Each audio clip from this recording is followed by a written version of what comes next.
بسم الله الرحمن الرحیم.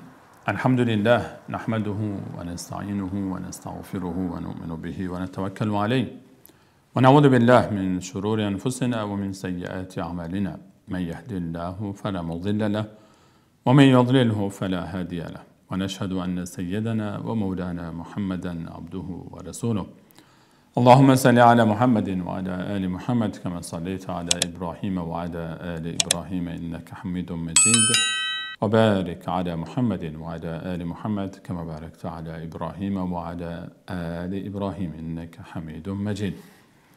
عرض سلام دارم و ادب و احترام خدمت همه شما قرآن دوستان. امیدوارم هر کجا که هستید در سایه الطاف فردا متعال موفق و پیروز و سربلند باشید. الله را بی نهایت سپاس از اینکه بار دیگر بر ما منت نهاد تا به همراه شما خوبان در درسی دیگر از شرح معانی آیات سوره مبارکه بقره با شما همراه بشیم با آیات دیگر از این سوره گرانقدر. امیدوارم که مصاحف کلام الله مجید در اختیارتان باشد و همچنان که ما اینجا آیات رو تلاوت میکنیم شما هم با ما از روی مصحف آیات رو مشاهده بفرمایید تا بهتر و با دقتی بیشتر آیات رو تفکری داشته باشیم و در ذهن بیشتر بماند. وقتی که مصحف پیش روی شما باشد و ببینید و بشنوید تأثیر بیشتری خواهد داشت و تمرکز شما بیشتر خواهد بود و ماندگاری آن در ذهن شما یقینا بیشتر است. در این برنامه به همراه شما سواران آیات 58 به بعد از سوره مبارکه بقره رو به تلاوت خواهیم گرفت. بعد از اینکه در برنامه‌های گذشته تا آیه 57 رو پیش رفتیم و الله متعال برای ما از نعمت‌هایی که به بنی اسرائیل داده است در آیات گذشته یاد فرمود. در آیه 58 می‌فرماید اعوذ بالله من الشیطان الرجیم و اذ قلنا ادخلوا هذه القرية فكلوا منها حيث شئتم رغدا وادخلوا الباب سجدا وقولوا حطة نغفر لكم خطاياكم وسنزيد المحسنين. و اذ قلنا ادخلوا، و بیاد آورید آن لحظه‌ای که من الله با عظمت گفتم داخل شوید. هذه القریه، به این قریه.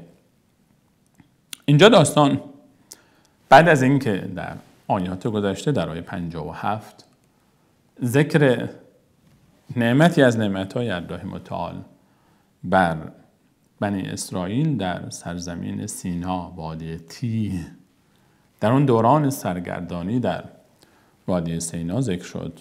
بعد از اینکه بنی اسرائیل حاضر نشدند وارد بشن به مسجد الاقصی، وارد بشن به بیت المقدس به تعبیری عام‌تر، وقتی که الله متعال به زبان پیامبرش با آنها امر کرد ادخلوا الارض المقدسة التي كتب الله لكم در سوره مبارکه المائده ذکر و تفسیر این حکایت می آید. بعد از اینکه اینا سر باز زدن و گفتن که یا موسی ان فیها قوما جبارین و انا لن ندخلها حتی یخرجوا منها. موسی اینجا انسان‌های ظالمی هستند. همیشه میگفتن ای موسی.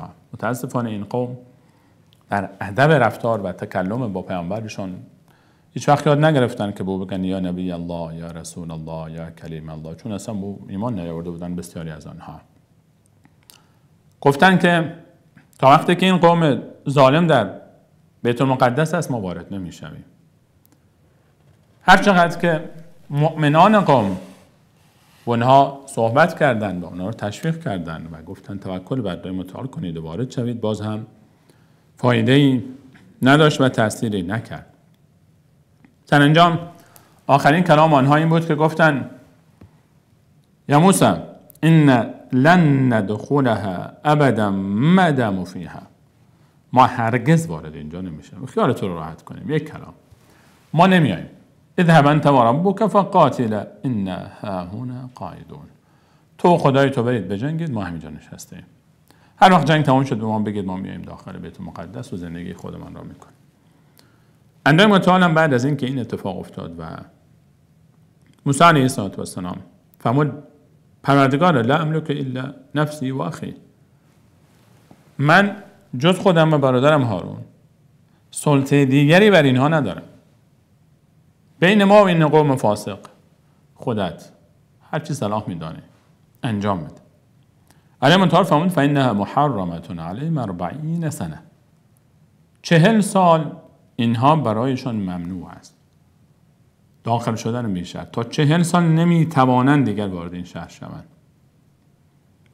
40 سنة یتیهون فی الارض. 40 سال اینها سرگردان در این سرزمین سینا میچرخند. الله متعال در آیه 57 آیه گذشته نعمتی را که بر اینها با وجود این ظلم و ستمشان به خودشان، ترک جهاد، داخل نشدن به بیت المقدس، فرار از جهاد و محروم شدن از داخل شدن بیت المقدس به مدت 40 سال انجام شد، باز هم الله متعال با آنها لطف کرد، احسان کرد. گفتن هوا گرم است، برای آنها ابر فرستاد. گفتن غذا نداریم، برای آنها من و سلوا فرستاد. و این 40 سال گذشت. هارون علیه السلام اول از دنیا رفت، سپس موسی علیه السلام از دنیا رفت. در این 40 سال سرگردانی در وادی سینا اینها صاحب فرزند شدند. نسل جدیدی به دنیا آمد. نسل جدیدی به دنیا آمد در کوه و دشت و مبارزه با حیوانات وحشی و آزادی و شهامت و شجاعت و یک نسل جدیدی تربیت شد که دیگر این نسل زیر بار منت فرعون و فرعونیان و ذلت و خواری فرعون و فرعونیان نبود. یک نسل جدیدی آمد. 40 سال یک دوره جدید ساخته شد، یک نسل جدیدی تربیت شد، یک نسل آزاد. این نسل پیامبر جدیدی دارد که یوشع ابن نون نام دارد. یوشع ابن نون و در حدیث رسول علیه السلام نامشان ذکر شد. در سوره مبارکه کهف که یکی از داستانهای موسی علیه السلام ذکر می شود، همراهی ایشان با پیامبر دیگری به نام خضر، لفظ صحیح و درستش خضر است، خضر نیست، خضر که در حدیث خضر ذکر شده با همین لفظ و داستانش مفصل در سوره کهف اگر عمری باقی بود به همراه شما ذکر خواهد شد. در آن سفر علمی که موسی علیه السلام داشت یک همراهی دارد. قال موسی لفتاه، الله متعال به نام فتا از او یاد میکنند. این فتا در حدیث رسول علیه السلام فرمود یوشع ابن نون نام دارد. یکی از شاگردان و همراهان و مریدان و صحابه خاص موسی علیه السلام است یوشع ابن نون و پیامبر شد بعد از موسی علیه السلام. پیامبر بنی اسرائیل بعد از موسی علیه السلام یوشع ابن نون است. یوشع ابن نون علیه السلام بعد از اینکه 40 سال گذشت یک نسل جدیدی تربیت شدن، خودش پیامبر است، بنی اسرائیل رو گفت خب الان دیگه وقت داخل شدن به بیت المقدس هست، بریم و در این سرزمین زندگی بکنیم، آنجا زندگی بکنیم. الله متعال اینجا میفهمد که باید قل ندخلوا هذه القريه، اینجا اشاره به اون داستان است، یعنی الان بعد از موسی علیه السلام است.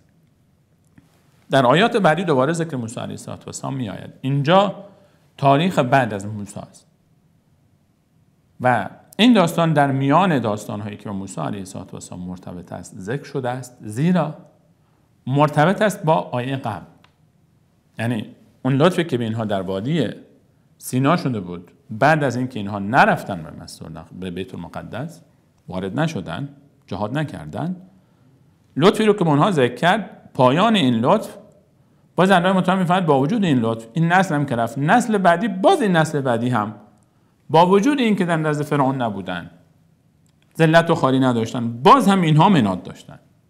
نسل بعدی اینها هم نسلی بودن که در بین اونها انسان‌های پیدا می‌شد که با پیامبر بعدی همینطور رفتار کردن. و این قل ندخلوا، و بیاد آورید که من الله بعظمت آن موقعی که من الله بعظمت گفتم ادخلوا داخل شوید هذه القريه، من شهر قریه، کلمه القریه از قریه گرفته شده است با سکون را، قریه یعنی جمع شدن. به یک روستای کوچک هم اطلاق می شود، به یک شهر بسیار بزرگ هم اطلاق می شود. القریه. یک روستا، یک قریه کوچک رو هم میگوین، شهر بزرگ رو هم میگوین، جمعش میشه قرا. به همین خاطر مکه رو ادعای متعال فرموده ولتنذر ام القرا، ام القرا، مادر قریه ها، مادر شهرها. اینجا مراد از القریه با توجه به آیاتی که در سوره مبارکه المائده هست، آیات 21 به بعد، قول راجع این است که این قریه بیت المقدس است. بیت المقدس، سرزمین مقدسی که الان مسجد الاقصی داخل اوست. پیامبر آن زمان به کسانی که مخاطب او هستند دستور میدهد که وارد شوند. موحدین آن زمان، یعنی پیامبر و کسانی که به ایمان آوردن و کسانی که از بنی اسرائیل ایمان نیاوردن اما سرگردانند، دنبال جای میگردن. داخل شوید. خب فقط داخل شوند و خارج شوند؟ نه. فکلوا منها حیث شئتم رغدا و کلوا. فکلوا، پس بخورید آنجا، یعنی بشینید. در سوره مبارکه اعراف با تعبیر پس کنو آمده است. همین داستان اونجا ساکن شوید، یعنی برید همونجا خونه بگیرید، برای خود زندگی کنید دیگه، شهر رو فتح بکنید، همونجا زندگی بکنید. فکلوا منها حیث شئتم رغدا، بخورید آنجا هر چه میخواهید به فراوانی. وادخلوا الباب سجدا، وقتی که وارد میشوید فتح میکنید سرزمین رو، با تواضع، با خشوع، با فروتنی، با تکبر وارد نشوید. یک مجاهد، یک فاتح، یک عابد، یک دعوتگر، یک انسان مسلمان باید این صفت رو همیشه داشته باشه. خشوع داشته باشه، فروتن باشه. و ادخلوا الباب سجدا، بعد از اینکه وارد شدید به شهر رو فتح کردید، سجده شکر به جا بیاورید، نماز شکر بخوانید. سرتون پایین باشه وقتی میرید بالا، غرور شما رو نگیره. فکر نکنید که این پیروزی از آن شماست، فقط شما، بازوی شما، زور شما بوده. فتح الله متعال، نصرت الله متعال، یاری الله متعال است. رسول علیه الصلاه و السلام وقتی وارد مکه مکرمه شد، شهر مکه رو فتح کرد، سر مبارکش پایین بود، به نشانه تواضع و ذکر و ستایش و حمد و سپایش الله متعال رو به جا می آورد. بعد ادخلوا الباب سجدا، با تواضع، با فروتنی وارد بشوید. و قولوا حطة، و بگویید حطة. حطة، این کلمه حطة، حطة یحط، به معنای بخشش است. خودش این کلمه حطة خبر مبتدای محذوفی است که تقدیرش میشه مسئلتنا حطة. طلب ما این است که ببخشی ما را. حط عنا خطایانا، حط، ببخش، پاک کن. و قولوا حطة، وقتی که وارد میشوید این کلمه رو بگید.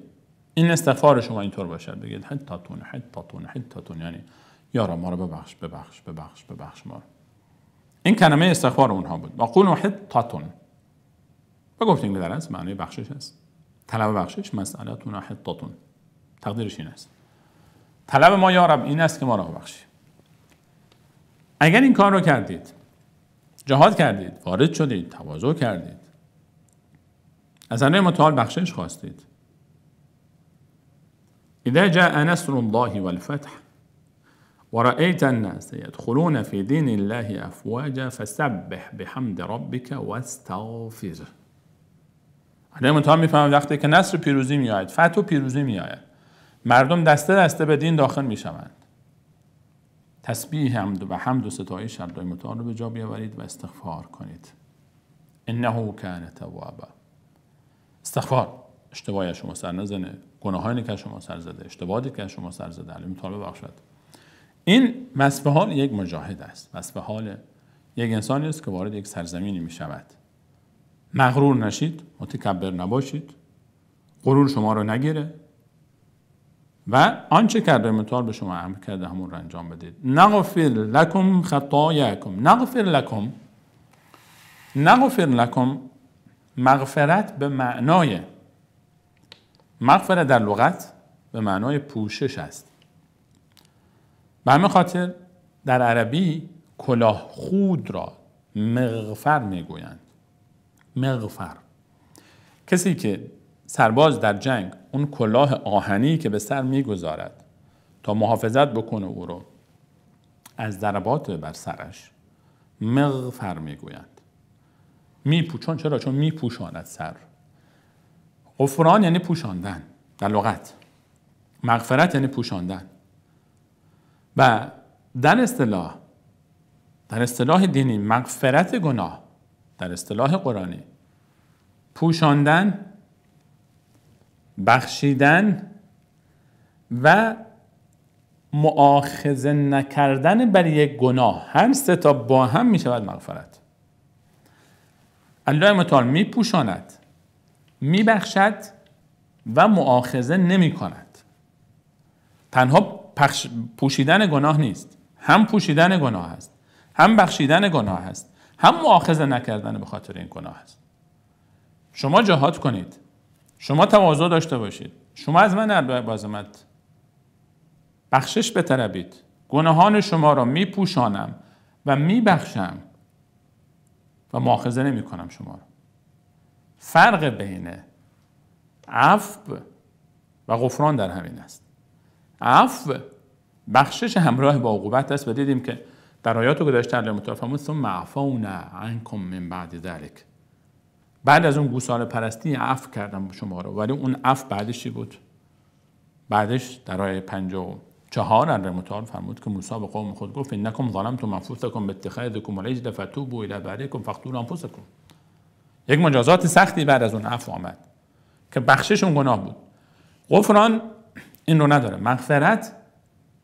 مغفرت دیگه عقوبت ندارد. عفو احیانا عقوبت داره، مغفرت عقوبت نداره. نغفر لکم خطایاکم.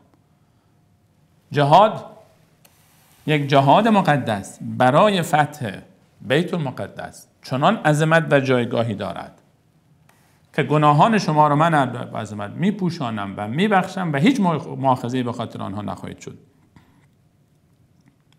الله متعال گناهان ما را میپوشاند.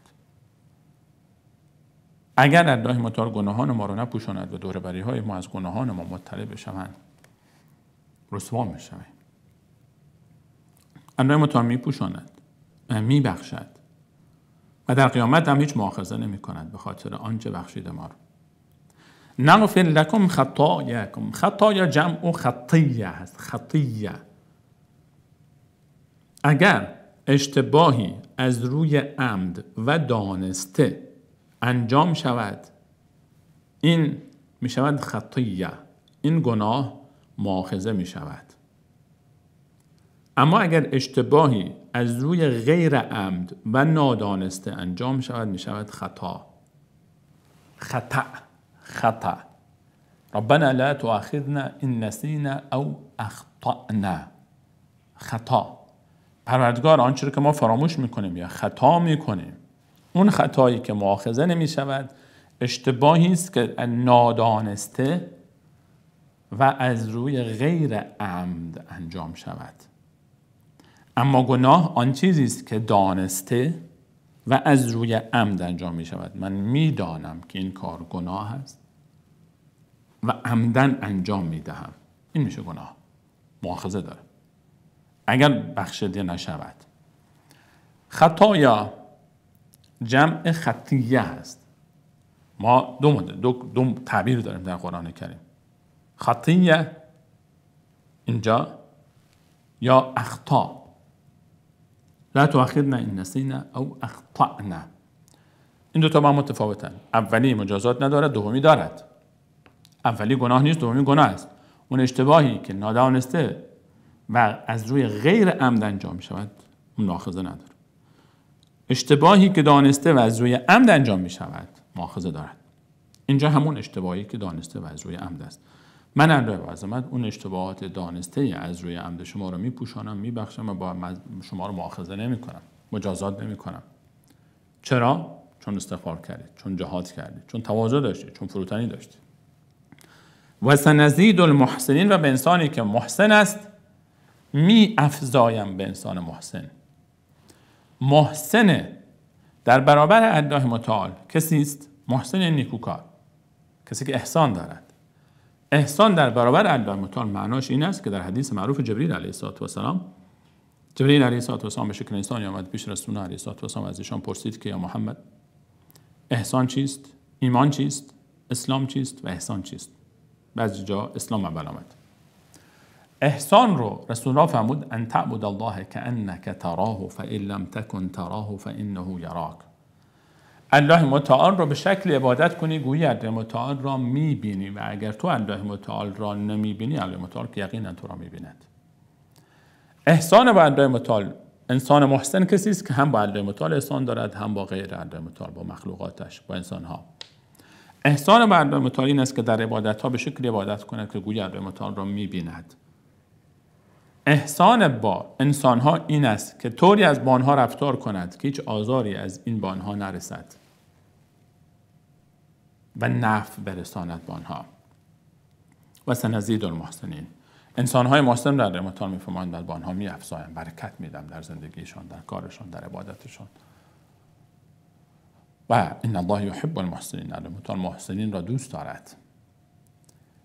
این امر الهی بود، وارد شهر بشوید با این شکل، با تواضع سجده بکنید، استغفار بکنید، کلمه حطتون رو استفاده بکنید، همین لفظ رو استفاده کنید، این همین لفظ، منو میبخشم شما رو، گناهان شما رو میپوشانم، میبخشم و مجازات نمیکنم، برکت میدم به انسان‌های محسن شما، کسانی که احسان دارن، نیکوکارن.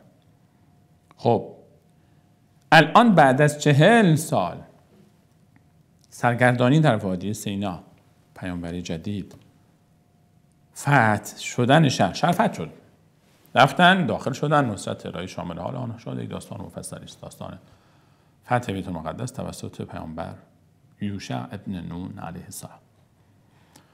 اما آیا اینها همان گونه‌ای که الله متعال با آنها گفته بود وارد شهر شدن؟ نه، باز هم نه، باز هم نه. یعنی انسان واقعا باور نمیکنه. یعنی تا کی شما دست از تمرد بر نمیدارید؟ تا کی شما اصلاح میشید؟ الله متعال میفهمد اینها اصلاح نشدن. در آیه بعد میفهمد فبدل الذین ظلموا، تبدیل کردن کسانی که ظالم بودن از این جمع. باز از بین اینها کسانی بودن، نسل بعدی با پیامبر بعدی، با این همه لطف احسان با آنها، نجات و از سرگردانی 40 ساله سرگردانی در وادی سینا، سرزمین تیه. 40 سال شما سرگردان بودید. یک نسل جدید باز هم به شما دستور داده میشه. چیکار کردن؟ آنچه را که به اینها داده شده بود، در متفاهم دستور داده شده بود، فبدل الذین ظلموا قولا غیر الذی قیل لهم، کلامی را که به آنها گفته شده بود تبدیل کردن غیر از آن چیزی که به آنها گفته شده بود. در شرح این حدیث، در شرح این آیه، رسول الله علیه السلام فرمود که در حدیث صحیحی اینها آمدن به جای این که الله متعال فرمود ادخلوا الباب سجدا، با تواضع وارد شوید، وقتی وارد شدید سجده کنید. اینها به جای اینکه با تواضع وارد بشوند، سر پایین باشد، با فرو افتادگی، چیکار کردن؟ اینطوری نشستن به عقب، پشت به نشیمنگاه خود، پشت به در، با نشیمنگاه های خود رو همینطور کشیده وارد شهر شدن. کسانی که الله تعالی فرمود وارد شوید سجده کنید، تواضع داشته باشید، اینا با پشتشون وارد شدن، نشیمنگاه خود رو به زمین میزدن و میرفتن داخل. علنا به تمسخر گرفتن احکام الهی رو. و در ادامه حدیث رسول الله علیه السلام فرمود به اینها گفته شد اینا هم اون فعلی رو که از اینها خواسته بود الله متعال عوض کردن، فعل دیگری انجام دادن ضد آن چه الله متعال خواسته بود. هم کلامی رو که الله متعال از اینها خواسته بود عوض کردن، ضد آن رو انجام دادن. الله متعال از اونها خواسته بود که بگویید حطتون. اینا چی گفتن؟ گفتن حنطتون، یک نون اضافه کردن بهش. گفتن گندم بده، گندم. مسخره میکردن. یا کلمات دیگری، یا گفتن حبتون فی شعرة، مسخره کردن، تمسخر کردن. تمسخر احکام الله متعال، تمسخر آیات، تمسخر دعاها، تمسخر الفاظی که در شعر آمده، شوخی با کلام الله متعال، شوخی با احادیث رسول علیه السلام، شوخی با مقدسات، شوخی با بهشت، شوخی با دوزخ، یکی از مسائلی که متاسفانه انسان مشاهده میکنه و بسیار خطرناک است. به کفر میرسانه انسان رو، به کفر میرساند. کفر به نص صریح آیات قرآن کریم ولئن سألتهم لیقولن انما كنا نخوض و نلعب. بعضیا شوخی میکنن، الله متعال اینطور گفت، نعوذ بالله، از زبان الله دروغ میبندن.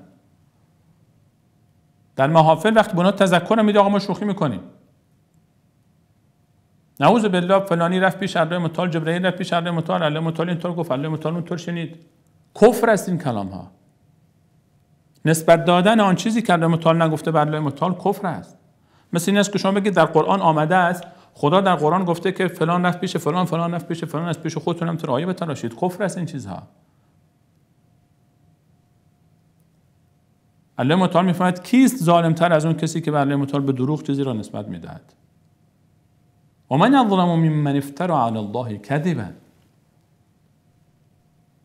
فلانی رو بردن به بهشت، در بهشت اینطور گفت، خدا اونطور گفت. فلانی بردن در دوزخ، در دوزخ اینطور گفت، خدا اونطور گفت. از کجا؟ شما چطور جرأت میکنید در حضور الله متعال، در ملکوت الله متعال، در پادشاهی الله متعال برای الله متعال جوک درست میکنید؟ اسم شما هست انسان مسلمان. آخه دوزخ چیزی است که انسان با اون جوک درست بکنه، مسخره بکنه، طنز درست بکنه. با ارکان ایمان، با ارکان اسلام، با نماز کلیپایی رو ما میبینیم نماز رو مسخره میکنه طرف، نماز خواندن رو مسخره میکنه، اذان رو به تمسخر گرفته، تلاوت قرآن رو به تمسخر گرفته. آیات قرآن کریم رو داره عوض میکنه، کلمات رو بر وزن آیات قرآن. و این شوخی هایی که متاسفانه برخی از اهل دین دارن انجام میدن، طلاب علوم اسلامی انجام میدن، آیات قرآن کریم رو بر وزن آیات قرآن کریم یک چیز دیگه ای درست میکنه. آیات قرآن کریم رو در جایی که نباید استفاده بکنه استفاده میکنه و میخنده. چرا؟ اینجا الله متعال به بنی اسرائیل گفت وقتی وارد میشوید به بیت المقدس بگویید حطتون. یک حرف اضافه کردن، حطتون رو گفتن حنطتون، گندم کلمه عوض شد دیگه. الله متعال میفرماید چنان عذابی بر آنها نازل کرد فانزلنا علی الذین ظلموا، بر سر این ظالم ها عذابی نازل کردم، رجزا من السماء، عذابی از آسمان، طاعونی از آسمان، گرفتی از سمت آسمان، بما كانوا یفسقون، به خاطر این فسق و فجوری که انجام دادن، به خاطر اینکه این از راه خارج شدن، به انحراف کشیده شدن. اینجا فسق معنی کفر است. بما كانوا یفسقون، چون عذاب نازل کرده الله متعال. این فسق اکبر است. ما گفتیم قبلا هم فسق دو مدل ده. فسقی که فسق به معنای لغوی، فسق یعنی خروج از یک شی، خروج از ایمان فسق است. گناه کبیره یک فسق است، خروج بر علیه آنچه که الله متعال گفت، اطاعت نکردن دستور الله متعال. اینجا فسق اکبر است، کفر است. شوخی با آیات نصوص شرعی کفر است. در سوره مبارکه توبه میفهمد وقتی اونها میگه چرا این کار میکنین، لیقولون انما كنا نخوض و نلعب. بابا سخت نگیرید، ما شوخی میکردیم. بابا شما ملا هم دیگه همه چی رو سخت گرفتید. قل ابالله و آیاته و رسوله کنتم تستهزئون. هیچ چیزی برای شوخی پیدا نکردید جز الله متعال، آیات الله متعال و رسولش. لا تعتذروا، عذر پیشه نکنید، قد کفرتم بعد ایمانکم، کافر شدید بعد از اینکه ایمان داشتید، کافر شدید. شوخی با آیات قرآن، شوخی با احکام شرع، تمسخر آیات قرآن، احکام شریعت، مقدسات، این خط سرخ رو برای خود مشخص کنیم. مقدسات خط سرخ است، شوخی نکنید، خواهش میکنم شوخی نکنید. ایمان خود را به خطر نیندازید، اجازه ندهید در حضور شما کسی از این شوخی ها بکند. و قد نزل علیکم فی الکتاب ان اذا سمعتم آیات الله یکفر بها و یستهزأ بها فلا تقعدوا معهم حتی یخوضوا فی حدیث غیره. در کلام قرآن کریم آیه نازل شده است وقتی در جایی نشسته اید به الله متعال به آیات الهی تمسخر می شود، ننشینید با آنها تا در موضوع دیگری وارد شوند. اگر این کارو نکردید انکم اذا مثلهم، آن لحظه آن وقت شما هم یکی مثل آنها خواهید بود. این آیه در وصف منافقین ذکر شده. این آیه در مجموع آیات منافقین است. در 138 سوره مبارکه نساء میفرماید بشر المنافقین بان لهم عذابا الیما. منافقان رو مژده بده که عذاب دردناکی مسیر آنهاست. 2 آیه بعد این رو ذکر میفرماید در الله متعال جای نشستید آیات الله متعال دین به تمسخر گرفته می شود. محتوای آیه این است. لفظش رو خواندم خدمت. با اونها ننشینید. اگر نشستید شما با اونها مثل هم هستید. ان الله جامع المنافقین والکافرین فی جهنم جمیعا. آخر آیه میفهمه در متعال منافقان و کافران رو با هم در جهنم جمع میکنه. این نفاق است. این کفر است. تمسخر با آیات الله متعال، مسخره کردن آیات الله متعال، به شوخی گرفتن احکام الهی، بازی کردن با آنها کفر است. این رو به دوستانتان بگویید، به خانواده بگویید، به عزیزانتان بگویید، به هم محفلی‌های خود بگویید. اجازه ندهید. انسان واقعا نمیدونه چطور تحمل بکنه. انسان نمیدونه چطور تحمل بکنه. در محفلی که مسلمان‌ها نشستن نماز میخوانن، بچه مسلمان نماز خوان با الله شوخی میکنه، با ملائکه او شوخی میکنه، با آیات قرآن شوخی میکنه. این شوخی‌هایی که خارج انسان از به کفر میرساند، به کفر میرساند. بنی اسرائیل یک کلمه رو یک حرف اضافه کردن بهش، حتتون رو گفتن هنتاتون، اما از روی تمسخر. الله متعال فرمود که فانزلنا علی الذین ظلموا فبدل الذین ظلموا، در این آیه فبدل الذین ظلموا، الله متعال میفرماید که کافر ظالمان قولی را که اونها گفته شده بود چیز دیگری رو اضافه کردن. فانزلنا علی الذین ظلموا، باز دوباره میفرماید نازل کردن بر این ظالمان، در حالی که میشد اینجا استفاده بشه فانزلنا علیهم، کلمه هم استفاده بشه، ضمیر استفاده بشه، اما دوباره همون الذین ظلموا رو تکرار کرد الله متعال تا شوم بودن کار اینها رو نشان بده، زشت بودن کار اینها رو. فانزلنا علی الذین ظلموا رجزا من السماء بما كانوا یفسقون. در شرح این آیه مفسرین نوشتن 70,000 نفر رو الله متعال با طاعونی که فرستاد از بین برد. 70,000 نفر از بنی اسرائیل به خاطر اهانت و تمسخر کلام الله متعال، دستور الهی کشته شدند. 70,000 نفر به خاطر اضافه کردن یک حرفی. حتتون رو گفتن هنتاتون. الله متعال از اونها خواسته بود که اینطور با تواضع بیاید بیرون، وارد شهر بشید، احترام بگذارید. برعکسش یک چیز دیگه انجام داد. الله متعال هیچ نیازی به کسی ندارد. نه نیاز به تو دارد، نه نیاز به من، نه نیاز حتی به پیامبرانش نیاز ندارد. این یشاء یذهبکم ایها الناس و یأتی بآخرین. بخواد همه شما را از بین میبره، گروه دیگری میآورد. ادب با الله متعال رو رعایت کنیم. ادب با دین رو رعایت بکنیم. کسی جرئت نمیکنه با پدر شوخی بکنه، با الله شوخی میکنه. عجیبه این کار. حرمت ها رو نشکنیم. الله متعال میفرماید که اینها این ظالمان این رفتار رو کردن. خب با وجود اینکه وارد مسجد الاقصی یا به تعبیر عام‌تر وارد بیت المقدس شدند، فتح کردن، باز هم در بینشون افرادی بود که اینطور گستاخی میکردن. باز هم گستاخی میکردن. بعد از این که الله متعال وصف‌ها اینها رو ذکر می‌فرماید، دوباره موضوع برمیگرده به موسی علیه السلام و اینجا اشاره کردیم که چون مرتبط بود به اصل موضوع گذشته، مقداری داستان رفت جلو.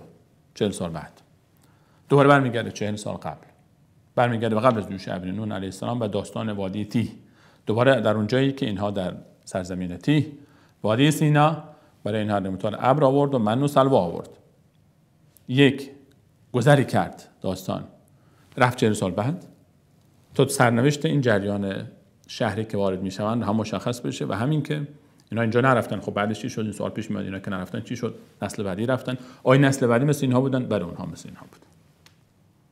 عجیب نیست. عجیب است که در نسل بعدی هم همچین انسان‌های ظالمی بودن. نسل بعدی البته خب باز خوب‌هایشون بیشتر از نسل قبلی بود. دوباره داستان برمیگرده به اصل موضوع، ادامه داستان موسی علیه السلام در وادی تیه. و اذ استسقى موسی لقومه، آن لحظه را بیاد آورید باز ای بنی اسرائیل، مخاطبین قرآن، که موسی علیه السلام آب طلب کرد لقومه، برای قومش، در هم وادی در همون سرگردانی هایی که ابر هست، من و سلوا هم آمد، خب الان تشنه هستن، آب میخوان. یا موسی آب بیابان است، آب نیست. و اذ استسقى موسی لقوم، استسقا یعنی طلب آب، سقی یعنی آب دادن. و اذ استسقى سقیا نوشیدنی، سقیا زمزم مثلا، نوشیدنی زمزم. اذ استسقى طلب نوشیدنی کرد، طلب آب کرد. اذ استسقى طلب آب کرد. کی؟ موسی. برای خودش؟ نه، لقومه. این وصف حال انبیای الهی است.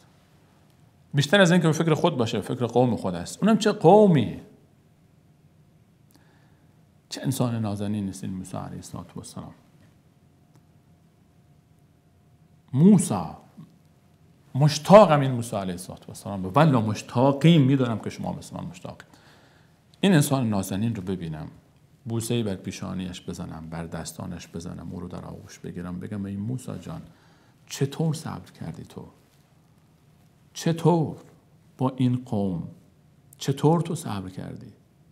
چطور اینها رو تحمل کردی؟ 1 روز، 2 روز، 3 روز، این همه دلیل، این همه حرف، این همه آیات، این همه استدلال، باز هم اینها با تو چه کردند؟ باز هم این قلب رحیم، این قلب نازنین، این قلب پیامبران الهی که امت نیاز به پیامبران الهی دارد، اینهایی رو که الله متعال فرستاده تا بشریت رو نجات بدن، به والله غیر از پیامبران الهی کسی دیگری نمیتواند این بشر رو نجات بده، چون اینها خود رو فدا کردن. استسقى موسی لقومه، موسی برای قوم طلب آب میکند. بار الله آب تشنه مردم. فقلنا، من الله بعظمت فرمودم، اضرب بعصاک الحجر، این عصا رو بزن به الحجر، با این عصا. این همون عصای عجیبی است. این همون عصایی است که از روزی که اولین کلام الله متعال با موسی در وادی طور نازل شد، فرمود که وما تلک بیمینک یا موسی، دست راست چی داری موسی؟ قال هی عصایه، این عصای من اتوکل علیها و احش بها علی غنمی ولی فیها مآرب اخرى. اون تکیه میدم، برگ‌های درختان رو برای گوسفندانم میریزانم، فایده‌های دیگری هم برای من دارد. این عصا همونی بود که جلوی فرعون میانداخت، اژدها میشد. این عصا همون عصایی بود که به دریا زد، دریا شکاف پیدا کرد. این عصا باز به میدان میآید، عصای موسی. فقلنا اضرب بعصاک الحجر، این عصا رو بزن الان به یک سنگ. الحجر در این آیه، الحجر برخی از مفسرین گفتن الحجر الف و لام عهد است. اینجا مراد یک سنگ خاصی است، یک سنگ خاصی است. درباره این باز اشاره هایی کردن که این سنگ کدام سنگ است. همون سنگ، برخی گفتن این همون سنگی است که موسی علیه السلام لباسهای خود یک جای آبتنی میکرد، روی این گذاشته بود در یک گوشه دور از قوم خودش، کسی نبود. یک دفعه این سنگ، این حدیث صحیح است، این داستان صحیح است. موسی علیه السلام جای آبتنی میکرد، لباسهای خود رو کامل در آورده بود و اونجا دور از چشم قومش کسی نبود. روی سنگ گذاشت و یک دفعه سنگ بلند شد و فرار کرد. موسی علیه السلام آمد دنبال سنگ، بدو رفت دنبال سنگ و تا این سنگ رو بگیرد. طبیعتا وقتی که میگیم یعنی لباسش رو در آورده بود، این معنی نیست که عورت ایشان یعنی نمایان بود. کلاهاش، این از شأن انبیای الهی دور است که یعنی لخت و عریان کامل در فضای باز شنا بکنند. و موسی علیه السلام در روایت آمده است چنان انسان حیی و با حیایی بود که کسی ذره ای از بدن این رو ندیده بود. دستاشو دیده بودن و برخی میگفتن موسی خود را میپوشاند از ما، زیرا عیبی دارد، پوست بدن او مشکل داره، پیسی داره یا مشکل دیگری دارد. الله متعال میخواست که در این معجزه‌ای با آنها نشان بدهد که جسم موسی کاملا صحیح و سالم است. و اینجا اون لباس پیراهن یا مثلا بالاخره لباسی که بالا تنه بود گذاشته بود اونجا و سنگ فرار کرد و موسی علیه السلام دنبال سنگ و قوم دیدن که بدن موسی علیه السلام مشکلی نداره. باز تاکید میکنیم که دواهاشا که یعنی عورت موسی علیه السلام رو دیده باشن، کسی سوء استفاده نکنه از این حکایت. برخی گفتن این سنگ همون سنگ بود که اون سنگ رو بعداً با خود برداشت موسی علیه السلام و بنی اسرائیل با خود می‌بردن. برخی دیگر گفتن که نه، این الحجر الف و لام برای استغراق است، یعنی برای جنس است. هر سنگی، یک سنگ رو پیدا کن و راجع همین است که بزن به اون سنگ. هر جا که آب نیاز شد سنگ پیدا کن، عصا رو بزن به سنگ. گفتیم که بزن به سنگ عصای خود. فقلنا اضرب بعصاک الحجر فانفجرت منه 12 عینا. یک دفعه فانفجرت، فواره زد. در سوره مبارکه اعراف میفهمد فانبجست، شبیه همین تعبیر اونجا، همین داستان اونجا با کلمه دیگه استفاده میشه، فانبجست. فانبجست تضاد بین فانبجست و فانفجرت نیست. فانبجست به معنای این هست که فانبجست آب ابتدا کم خارج شد، فانفجرت بعد فواره زد. فانبجست مرحله اول بود، فانفجرت مرحله دوم. یعنی وقتی که عصا موسی علیه السلام به سنگ زد، اول کم کم کم کم آب آمد بیرون، بعد زیاد شد و زیاد شد، بعد فواره زد آب. فانفجرت من 12 عینه، 12 چشمه از آن جوشید. یک سنگ 4 گوشی بود، از هر طرفش 3 تا چشمه، 3 چشمه، 3 شما بگید حالا دهانه آب، لوله آب مثلا به تعبیر امروزی ها، 3 تا این طرف، 3 تا این طرف، 3 تا این طرف، 3 تا اون طرف، 4 تا 3 تا 12 تا. 12 تا فواره زد آب به 4 طرف و آب جاری می شد و هر کسی، هر طایفه. چرا 12 تا؟ چون 12 طایفه بودن. بنی اسرائیل فرزندان یعقوب علیه السلام 12 نفر بودن. به همین خاطر بنی اسرائیل که فرزندان یعقوب علیه السلام میشوند در اصل، نوادگان یعقوب علیه السلام، 12 طایفه بودن. این طایفه با هم درگیری داشتن. به همین خاطری که راحت‌تر این آب تقسیم بشه، با هم جنگ نکنن و دعوا نشه، 12 تا چشمه بود. آب ها میرفت جلوتر، باز حوضچه‌ای میکندن، هر کسی داخل حوضچه خودش آب رو جمع میکرد، از اونجا استفاده میکرد. فانفجرت من 12 عینه، 12 چشمه جوشیدن میگرفت. آب رو میخورد، آب میریخت. وقتی که اون به هر کسی نیازهای خود رو برطرف میکرد، آب رو استفاده میکردن هزاران نفر، سنگ تمام بسته میشد. و این یکی از معجزات است. یک سنگ از داخلش این همه آب، هزاران لیتر آب از داخل این سنگ فواره میزد. دوباره میرفتن جای دیگری. اون کسانی که میگن سنگ خواستی، سنگ رو با خود میبردن طبعا، و قول راجح‌تر این است که سنگ دیگری جای دیگر نیاز به آب میشد، باز یک سنگ رو میآوردن میزدن، عصا موسی علیه السلام میزد به این سنگ و دوباره آب فواره میزد. ان معجزات موسی علیه السلام است. قد علم كل اناس مشربهم، هر طایفه از اونها، هر گروهی از اونها میدانست مشربهم، محل شرب خود رو، یعنی میدانست که از کجا آب بخوره. طایفه ها تقسیم شده بود که این طایفه این مال شما، این چشم مال شما، این چشم مال شما. این چشمی که فواره میزد بعد یک جویی میشد و بعداً جلوتر یک حوضی میکندن، از اونجا استفاده میکرد. علامه تعالی میفرماید به آنها گفتیم کلوا و اشربوا، بخورید از آن من و سلوا، و اشربوا بنوشید از این آب، کلوا و اشربوا من رزق الله، از رزق و روزی که علامه تعالی به شما داد. آب حلال پاک تصفیه شده، آب خالص بدون هیچ گونه شائبه‌ای، بدون هیچ گونه آلودگی میکروبی، آب خالص زلال، یعنی صافتر از هر آبی که من شما در مغازه پیدا میکنم. کلوا و اشربوا من رزق الله، بخورید. بلدرچین میآمد و من میآمد و سلوا میآمد و میخوردن و آب هم که فراوان، سایه هم بالا سرشون، راحت 40 سال برای خود میچرخیدن. قومی که اصلا نه هدفی دارد، نه برای اونها مهم است. شاید این احساس بشه که راحت بودن، نه راحتی که اینا همش در حال چرخش بودن. قومی بودن که برای اونها ارزش ها مهم نبود. وگرنه چرا اینا وارد بیت المقدس نشدن با ربن؟ این گروهی که با موسی علیه السلام بودن، به دنبال همین بودن که یک چیزی داشته باشن و به فکر آینده، به فکر رشد، به فکر ترقی، به فکر تعالی، به فکر فداکاری، به فکر این چیزا نبودن. فقط موسی علیه السلام با اینها ابتلا شده بود. کلوا و اشربوا من رزق الله ولا تعثوا فی الارض مفسدین، بخورید. علامه تعالی فرمود بخورید، به خاطر این امر، به خاطر اباحت است. بخورید و بیاشامید از رزقی که علامه تعالی به شما داده. ولا تعثوا العثی به معنای فساد زیاد است، شدت فساد. ولا تعثوا فی الارض مفسدین، در زمین در حالی که فساد جزئی از طبع شما شده و مفسد شدید، انقدر دیگه فساد نکنید. فساد هم حدی داره، در فساد زیاده روی نکنید. شما که مفسد شدید دیگه، همون فساد رو کنترل کنید حداقل. ولا تعثوا فی الارض مفسدین، تباهکارانه در زمین فساد نکنید. فساد هم حدی داره، در همون فساد هم زیاده روی نکنید. با وجود این چشمه بعدش علامه تعالی میفهمد اینها باز شروع کردن به فساد. باز فساد. نعمتی نبود که اینها بعد از اون کفران نعمت نکنن. نعمت از این نعمت‌های که الان ذکر کرد، نعمتی نبوده که اینها بعد از اون کفران نعمت نکنن.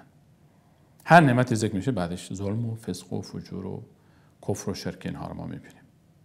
با وجود پیامبرشان 12 چشمه آب از سنگ میآید بیرون، فواره میزنه، هزاران لیتر آب جلوی چشم شماست، باز لا تعثوا فی الارض مفسدین، لا تفسدوا فی الارض نیست، لا تعثوا خودش یعنی شدت فساد. مفسدین مفسد شدن، فساد جزء از طبیعت اینا شده، طبیعت اینا همینطور مسخ شده انگار. شما که فساد میکنین حداقل کنترل کنید خودتون، انقدر فساد نکنید روی زمین، انقدر فساد نکنید روی زمین. در ادامه مردم متعال میفهمد بهت قلت و باز بیاد آورید که شما گفتید یا موسی، باز با همون بی‌ادبی، با همون گستاخی، با همون ادبیات آیات قبل، یا موسی، ای موسی، یا رسول الله، یا نبی الله، ای بنی اسرائیل، بس است، بس. تا کی بی ادبی و گستاخی نسبت به این پیامبر نازنین؟ چقدر بی ادبی، چقدر گستاخی، شما کی اصلاح میشید آخه؟ و قلتم یا موسی لن نصبر، هرگز صبر نخواهیم کرد علی طعام واحد، برای غذای واحد. خسته شدیم موسی، خسته شدیم، هر روز ما من و سلوا، من و سلوا، من و سلوا، هر روز گوشت میدی و حسن میدی، گوشت میدی حسن میدی، خسته شدیم. شاید این چیزا اصلا در ظاهر یعنی خنده بگیره آدم رو. غذای مفتی برای شما صبح و شب میاد میخورید، حلال پاک رزق و روزی. خسته شدیم، لن نصبر، ما نمیتونیم صبر، بس دیگه موسی دل ما رو زده، دل ما رو زده اینا دیگه، یه چیز دیگه بیار برای ما. لن نصبر علی طعام واحد. طعام واحد چرا گفتم غذای واحد؟ چون برای من و سلوا بود، بخاطر اینکه تکرار میشد، همیشه یک چیز بود، یعنی چون همیشه یک چیز بود این غذای من و سلوا ثابت بود دیگه، تکرار میشد، چیز دیگه غیر از این نداشت. گفتم موسی دل ما رو زده، این من و سلوا بس دیگه، بس گوشت خوردیم، از بس این انگبین و عسل خوردیم، بس انگبین من خوردیم، سلوا خورد. فدع لنا ربک، فدع لنا، دعا کن برای ما، ربک، پروردگارت را، از خدای تو، از خدای خودت بخواه. نگفتن ربنا، این ظالما نگفتن خدای ما، از خدای ما بخواه، از خدای خودت بخواه. ای ظالمان مگر خدای شما نیست؟ این هنوز اینها در این ایمان وارد نشدن. گفتن که فدع لنا ربک، خدای خودت رو صدا کن، از خدای خودت بخواه. موسی تو از خدای خودت بخواه، تو بخواه از خدای خودت، خدای ما نه، خدای خودت. مگر این خدا خدای شما نیست؟ فدع لنا ربک یخرج، یخرج اینجا فعل مضارع مجزوم است، جیم ساکن آمده. یخرج دلیل جزمش چیه؟ یک شرط مقدر است، یعنی اینکه تقدیرش اینه که اگر ان دعوت ربک یخرج لنا، اگر از خدای خودت بخوای برای ما خارج میکند. این جواب شرط. به همین خاطر یخرج اینجا مجزوم آمده. یقین داشتن که موسی دعا کنه دعاش رد نمیشه، اینو قبول داشتن. این تناقضاتی که در وجود اینها هست، از این ور اینا قبول یقین داشتن دعای موسی رد نمیشه، چون دیده بودن دعای موسی رو در زمان فرعون که دعا کرد، چه دعاها که نکرد، هر جا دعا میکنه در جا مستقیم هر چی میخوایم میآید. اما چرا بهش ایمان نمیآوردید شما؟ خب چون بعضی وقتا او رو ساحر میدانستن، او رو جادوگر میدانستن، بعضی وقتا هنوز حب به اون گوساله پرستی که از مصری های فرعون، از فرعونیان، از اونایی که فرعونیان بعضیشون گوساله پرستی میکردن، این حب به گوساله پرستی از اونجا در دل اینها بود. خودشون هم که سامری برای اونها گوساله درست کرد که ذکرش گذشته، در آیات گذشته از اونجا آمده بود. گفتن که اگر از خدای خود بخواهی برای ما خارج میکند. یخرج لنا مما تنبت الارض، آن چیزی که از زمین میروید. نمیخوایم از آسمان بیاید، میخوایم از زمین بیرون بیاید. از غذای آسمانی خسته شدیم، غذای زمینی میخوایم. تنبت الارض، از اون چیزی که از زمین میروید، آن چیزی که زمین میرویاند، ترجمه درست تلت لفظش میشه. من بقلها، سبزی بیار برای ما. بقل به هر چیزی که ساقه‌ای ندارد، مثل میوه‌های مثل شاهی، مثلا تره، گندنه میگن بعضی جاها، و میوه‌هایی که ساقه نداره، یعنی شاخه نداره. ببخشید، سبزی‌هایی که شاخه نداره. من بقلها، و قثائها، قثه خیار چنبر، خیارایی که بزرگ است، خیلی چندین برابر خیارهای عادی است و از خانواده خربزه حساب میشه، یعنی در تقسیمات چون وسطش مثل خربزه تخم داره. خیار چنبر میگویند در فارسی میشه. و قثائها و فومها، گندم بیار برای ما، و عدسیها، عدس میخوایم، و بصلیها، برای ما بصل بیار، پیاز. بعضی خیار فوم رو به معنای ثوم ترجمه کردن، یعنی سیر میخوایم، حالا چه سیر چه گندم. برای ما سبزی بیار، برای ما خیار چنبر بیار، برای ما گندم یا سیر بیار، برای ما عدس بیار، برای ما پیاز بیار. قال موسی علیه السلام فرمود تستبدلون الذی هو ادنی بالذی هو خیر. آیا شما بدل میکنید، جایگزین میکنید الذی هو ادنی، اون چیزی که پایین تر است. ادنا مفسرین دو معنی استفاده کردن. یکی ادنا گفتن که معروف و مشهورش همین است، ادنا پایین تر، اون چیزی که پایین تر است او تبدیل میکنید بالذی هو خیر، با آن چیزی که او بهتر است. این چیزایی که شما میخواید، پیاز و عدس و خیار چنبر و سبزیجات، این در برابر آنچه کلام متعال به شما داده، من و سلوایی که از آسمان میاد 100% حلال پاک، حلال مطلق، اون برای شما بهتر از این است. که اون بهتر است، انتخاب الهی برای شما بهتر است، هم معجزه الهی است، هم از آسمان میآید، 100% حلال و پاک است، انتخاب الهی برای شماست، اون بهتر از این است برای شما. این یک معنی دیگری رو برخی از مفسرین کردن که تستبدلون الذی هو ادنی، ادنا رو به معنای اقرب استفاده کردن، دونو به معنای قرب هم میاد و ثم دنا فتدلى مثلا در قرآن کریم داره. اقرب یعنی اون چیزی که برای شما نزدیکتر است. یعنی خب این پیاز و عدس و این چیزا رو که خب هر جای پیدا میشه، این دست یافتن به اینها که خیلی آسان‌تره، نزدیکترن اینها به دسترسی تا آنچه که از آسمان می آید، معجزه الهی است. اون خیلی دور از دسترسی دورتر است، دست یافتن به او خیلی سخت‌تر است، در تناول دست نیست. این که شما عدس و چیز بخواید، اینو که خب خیلی راحت به دست میاد، دور نیست. این چیزی که نزدیکه، این به دست آوردن این نزدیک از در هر شهر و دیاری گرفته میشه. من و سلوار شما از کجا پیدا میکنید غیر از معجزه الهی؟ زیرا این قول دوم رو برخی از مفسرین ذکر کردن که اینجا ادنا به معنی اقرب است، نزدیکتر. چون که اگر ادنا رو به معنای این بگیریم که یعنی اون چیزی که پست‌تر است، برخی از مفسرین این رو ادنا رو تستبدلون الذی هو ادنا پست‌تر ترجمه کردن در فارسی و شایسته نیست این تعبیر، چون پست یعنی چیز فرومایه، گندم، عدس، پیاز، اینها بالاخره طعام ما و شما هستن، غذایی که ما و شما میخوریم و هیچ وقت غذای ما و شما چیز پستی نیست، چیز ناپسندی نیست. به همین خاطر میگوین که کلمه ادنا رو پست ترجمه نکنیم، نگیم اون چیزی که پایین پست است، اون چیزی که به درد نخور است، به درد بخورن، همون عسل، همون عدس، همون پیاز، اینا چیزای به درد بخوری هستن که ما استفاده میکنیم و خیلی از فواید ما درون داره. به همین خاطر ادنا رو به اقرب ترجمه کردن، یعنی گفتم اون چیزی که در دسترس تر است. این چیزایی که شما میخواید که زیاد در دسترس هستن، با اون چیزی که بهتر است برای شما که انتخاب الهی است جایگزین میکنید. اگر اینطور است، اهبطوا مصرا، وارد یک شهری بشوید. مصرا تنوین اومده، این نکره، هر شهری.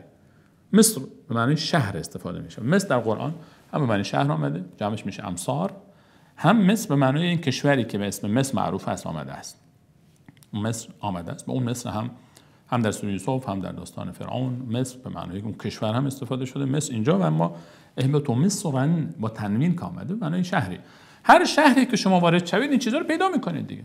اگر شما پیاز میخواید و عدس میخواید و سبزی میخواید و خیار چنبر میخواید و گندم میخواید و سیر میخواید، بسم الله یک شهری رو فتح کنید، برید داخل یک شهر زندگی بکنید. ما که به شما گفتیم برید بیت المقدس نرفتید، برید یک شهری رو زندگی بکنید، داخل اون شهر همین چیزا پیدا میشه برای شما.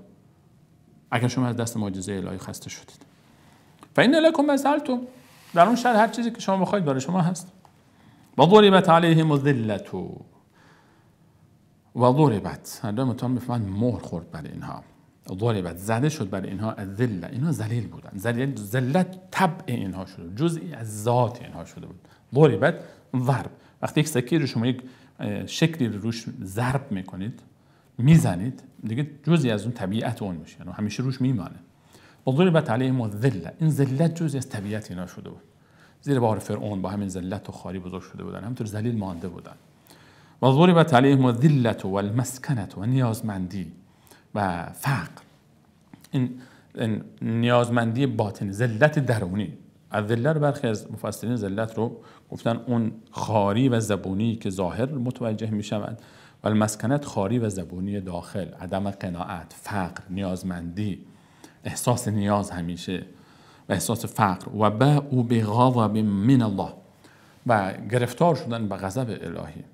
اینها به غضب الهی گرفتار شدن، اینها به خشم الهی گرفتار شدن. بانهم ذلك بانهم، این به خاطر این بود که انهم كانوا یکفرون بآیات الله، اینها کفر میکردن با آیات الله متعال. این هم معجزات، این همه آیات، هیچ کدام اینها قبول نمیکردن. و یقتلون النبیین بغیر الحق، بنی اسرائیل به صورت عموم آیات الهی رو کفر میکردن. اینها پیامبران رو به ناحق میکشتن، پیامبران الهی رو کشتن. اینها یحیی علیه السلام رو سر بریدن، زکریا علیه السلام رو سر بریدن، کشتن. عیسی علیه السلام رو تلاش کردن بکشن، نتوانستن. اونا که ادعا میکنن ما عیسی رو کشتیم، مسیحیان میگن که عیسی کشته شده است و یهودیان کشتن، یهودیان ادعا میکنن ما کشتیم. اما خب الله متعال میفهمد دروغ میگن، نکشتن عیسی بر آسمان. الله متعال بر رفعه الله الیه. الله متعال در سوره نساء مفصل در این باره صحبت میشود. او رو پیش خود خواند، بالا برد و آسمان برد. تلاش برای قتل عیسی علیه السلام داشتن و تلاش برای شهادت محمد مصطفی علیه السلام و کشتن ایشان کردن. یهود بنی نضیر تلاش کردن سنگ آسیابی رو بلند کردن بیاندازن بر سر رسول الله و سنگ رو انداختن، در حالی که رسول الله کنار دیوار نشسته بود در بنی نضیر.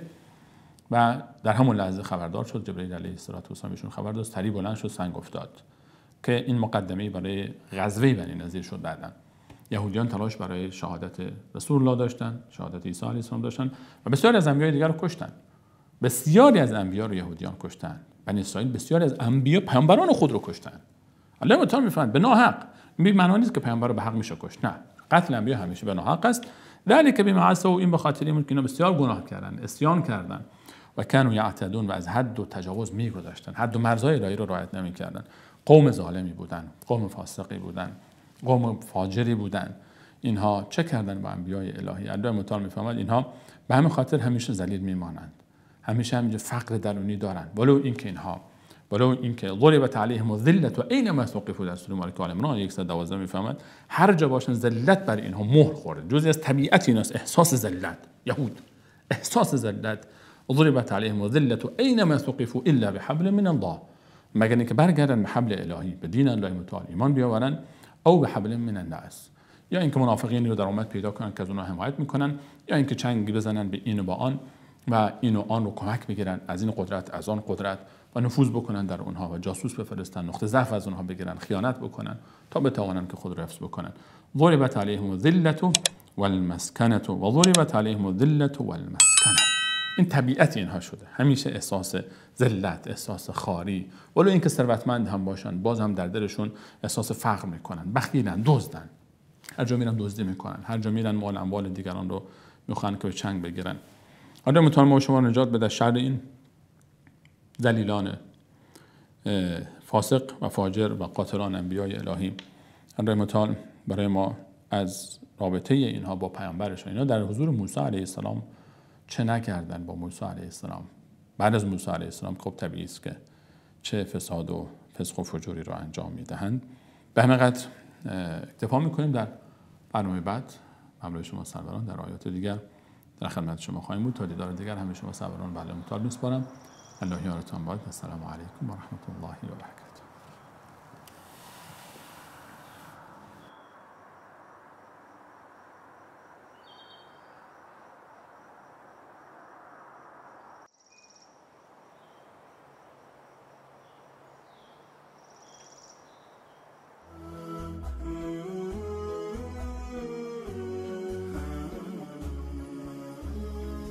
عزیزانی که مایل به دریافت این برنامه جهت پخش در کانال‌های خود هستند، با راه‌های ارتباطی زیر مکاتبه نمایند.